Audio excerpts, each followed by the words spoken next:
जन्म नाही पुन्हा।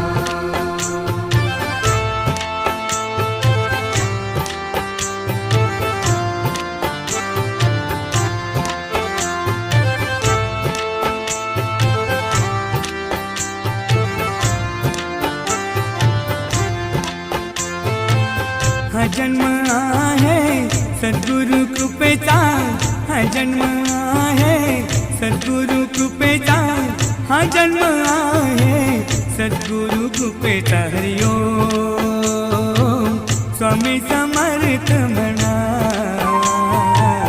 हा जन्म